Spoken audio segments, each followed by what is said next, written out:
Bueno, pues seguimos entonces en a las 8:45, este día viernes, y vamos a abordar ahora la nota internacional más relevante de la semana. Este martes, en la en la Asamblea de Naciones Unidas, se llevó a cabo la votación a propósito del embargo que pesa sobre la isla caribeña de Cuba. En ese sentido, pese al histórico acercamiento que se ha tenido entre ambas naciones, pues vemos que los Estados Unidos vuelve a votar en contra, juntamente con Israel, que ha sido su consorte histórico en este tipo de votaciones. No obstante, una aplastante votación del resto de naciones, que llegó a 191 países, condenando y solicitando el levantamiento de esta medida. Aparentemente se había visto como una postura desde el Ejecutivo de Estados Unidos en pro de empezar a derrumbar ciertas barreras, pero nos damos cuenta que el escenario a nivel internacional y en el marco de la diplomacia es más difícil de lo que parece. Entonces, la pregunta es, ¿qué análisis hacen ustedes de esta situación?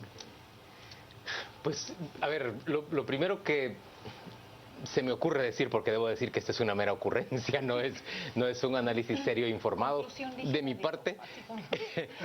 Lo que pienso es que Estados Unidos todavía tiene procesos que avanzar, seguramente de incursión en el mercado cubano, antes de permitir que se abra completamente la compuerta y que puedan entrar todas sus empresas y viceversa a hacer negocios en la isla.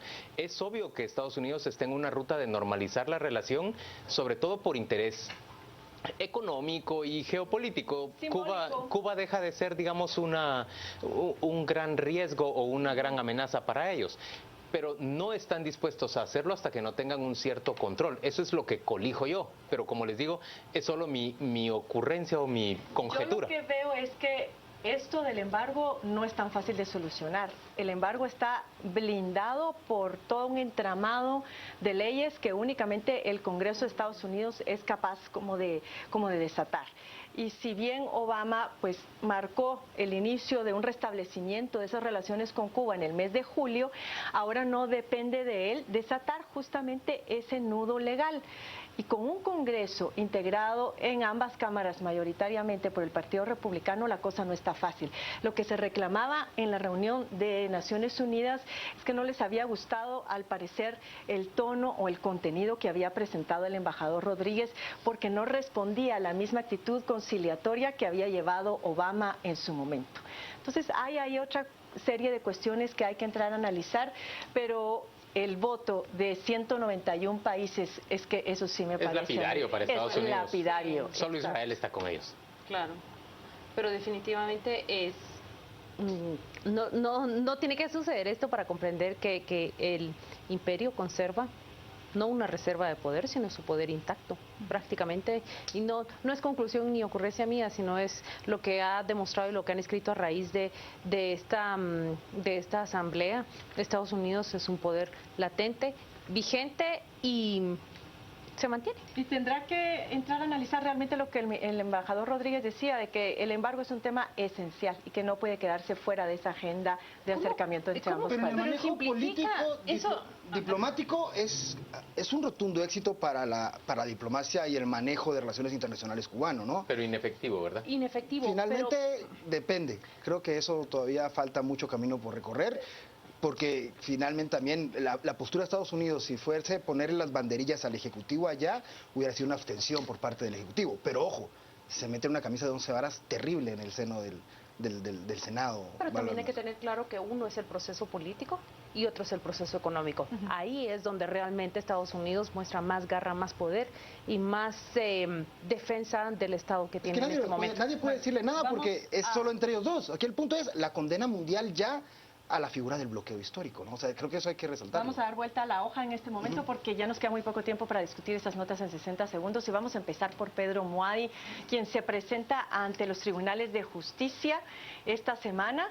el juez decide enviarlo posteriormente a Matamoros. Prisión preventiva, A sí. prisión preventiva. Ustedes recordarán que el señor Moadi está acusado de sustraer 630,000 quetzales del Congreso de la República mediante plazas fantasmas. En sus declaraciones, el señor Moadi decía que estaba arrepentido de haber incursionado en política. Me parece que esto fue lo que más llamó la atención de las declaraciones que dio en su momento. Así que comentemos rápidamente. ¿Quién quiere empezar? Yo quiero empezar. Yo voy a hablar muy poco, voy a usar solo los 20 segundos a los que tengo derecho para que mis compañeros puedan utilizar los suyos. Pienso que el señor Moadi, en cuanto ve que termina su derecho a la inmunidad que le concede la ley, prefiere renunciar del Congreso, se presenta ante el juez lo manda a prisión preventiva. Pero yo debo decir que no entiendo por qué razón a cualquier persona, incluso cuando se presenta de modo propio, se le tiene que engrilletar y colocar las esposas de esa manera, que al final me parece de un escarnio, y no lo estoy defendiendo a él, pienso que es inútil. Yo simplemente secundo la pregunta de Juan Luis, pero creo que no está en los términos de lo humillante y del golpe de imagen que puede provocar. Creo que va mucho más allá de eso y que nos refleja que no hay realmente un protocolo que determine a quién se le debe esposar, por ejemplo, cruzando las manos hacia atrás, hasta donde yo entiendo, únicamente a prisioneros de alta peligrosidad. Sí, bueno, yo creo que, ¿qué más decir? O sea, creo que son protocolos que deben de acatarse y que sí deben responder al riesgo que se corre con el periodo de libertad. Creo que es triste ver la postura de que el arrepentimiento es de haber participado en política y no haber caído en malos manejos en la política.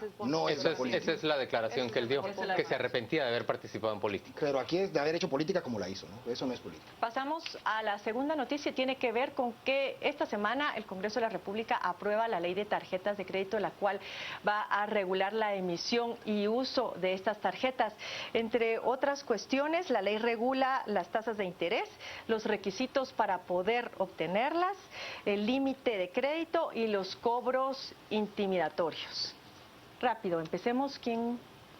Bueno, yo creo que es una regulación necesaria. Creo que el señalamiento del abordaje de las grandes empresas en cuanto a lo que líneas de crédito se refiere ha sido leonino, abusivo y impropio, irrespetuoso, es decir, irrespetuoso todo lo que se nos puede ocurrir, y creo que era necesario empezar a generar esto. Lo que pasa es que hay que ver la letra pequeña también dentro de la ley, no solo en contra. Yo creo que la ley lo que está reflejando o lo que está tratando de asumir es ese clima de insatisfacción o de rechazo de muchos tarjetavientes que se sienten esquilmados, abusados por las tarjetas de crédito. Pero yo también quisiera darle la vuelta al argumento. ¿Cuán educado está el usuario de la tarjeta de crédito para manejar el instrumento, sin dejar de decir que me parece razonable que se someta a discusión de qué manera lo trata la tarjeta a usted? A mí me parece razonable que esto se someta a discreción, pero creo que siempre hay un límite, y donde el Estado tiene esos límites para regular sobre actividades que son de mercado y que deben de circular con libertad. El problema es lo que dice Juan Luis, es la educación de los usuarios. Pero esta creo que es una conquista de los derechos del consumidor. ¿Hay usura autorizada en el uso de las tarjetas de crédito? Ese es un punto interesante a discutir. Y no solo ese, ahí vamos a discutir otro día otros que salieron hoy en la mañana también en el noticiero de las 7 de la mañana. Y esta mañana, cambiando de tema, alrededor de 11 personas fueron capturadas. La FESI las acusa de corrupción en las municipalidades de Cuilapa, Santa Rosa y Pueblo Nuevo, Viñas. De acuerdo con la FESI, los consejos de ambas municipalidades adjudicaron obras a empresas sin relación comercial que lo justificara. Y entre los capturados figura el exalcalde de Cuilapa, Edgar Ovidio Barrera. Apenas nos dio tiempo también para comentar durante estos días esa captura, arresto y encarcelamiento de Arnoldo Medrano. Estamos en plena cruzada contra la corrupción, y entonces estos hechos son ya simplemente, no son aislados, están dentro de toda esta ola que se está llevando a cabo. Y es muy positiva esa ola, es muy saludable, pero la cosa es cómo está trabajando el Estado para que una vez que se documentan estos casos y se lleva a prisión o se procesa a las personas, se blinde para que no pueda volver a ocurrir lo mismo y no se vuelva a abusar de los fondos públicos, porque si solo vamos a estar sacando gente acusada de corrupción, digamos cada 4 o cada 6 años, vamos a hacer muy poco. Necesitamos reestructurar esas instituciones. Yo con un presidente y un disuasivo lo veo fabuloso. Me encanta que esté llegando al gobierno local, al poder local, pero también me parece que solamente apostar al disuasivo por la vergüenza y porque después no sé qué va a pasar es infértil. Hay que tener un abordaje institucional para apuntalar las acciones para el combate a la corrupción. Eso le toca al nuevo gobierno, definitivamente. Muy bien, hemos llegado al final de la discusión de temas en 60 segundos. Ya oyó usted la campana que sonó un poquito tarde. Vamos a ir rápidamente a presentarle a nuestros nominados a ganador y perdedor.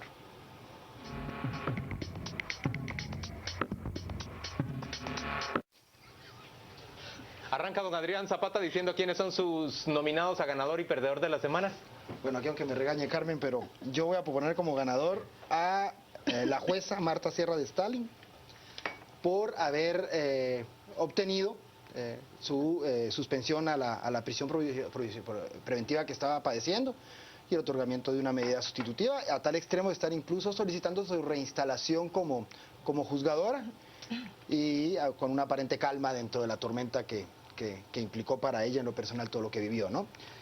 Y como perdedor de la semana, pues al expresidente legislativo, don Pedro Muadi, porque al margen de ponerle fin a su carrera política, creo que también dentro del desprestigio gremial que implica el ejercicio de la curul por parte del sector empresarial, esto es un revés muy incómodo, sobre todo por los delitos que se le imputan, ¿no?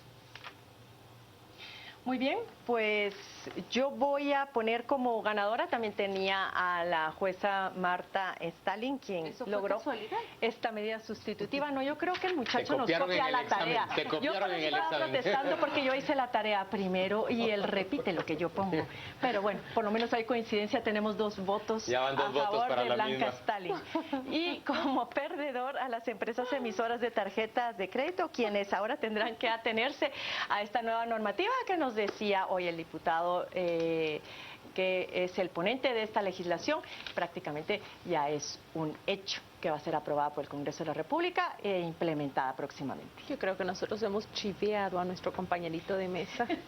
Voy a presentar rápidamente a mis candidatos y quiero someter como ganador a don Iván Velázquez, el comisionado contra la impunidad en Guatemala, y por una razón.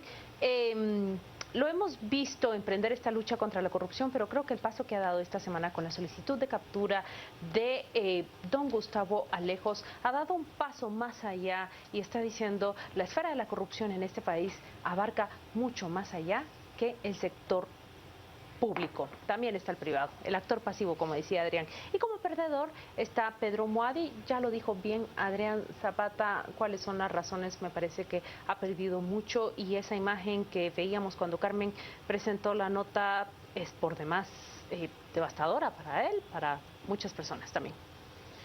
Yo voy a presentar como ganador de la semana al sistema de salud en términos generales. Ese caso que ha presentado, esa red que ha presentado la CICIG y el Ministerio Público el pasado martes, en realidad pueden llegar a resolver una parte fundamental de los problemas de nuestro sistema de salud, la proveeduría, esa proveeduría a precios onerosísimos que se hace, que desgasta en buena medida el buen funcionamiento de la red de salud.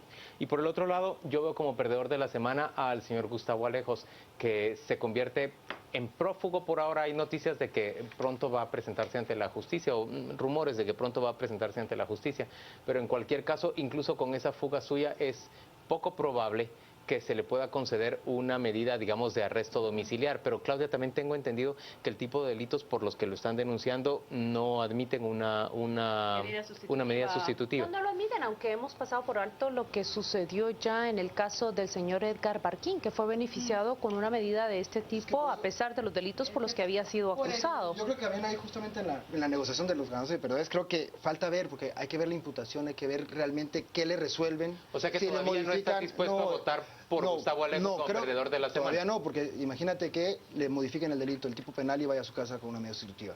¿Crees que no conocemos las pruebas? ¿Qué juez ahora se atreve a dictaminar a resolver en contra de lo que CICIG y Ministerio Público plantean, sobre todo en un caso de tanta relevancia? El que dictó arresto domiciliario a favor de Edgar Barquín.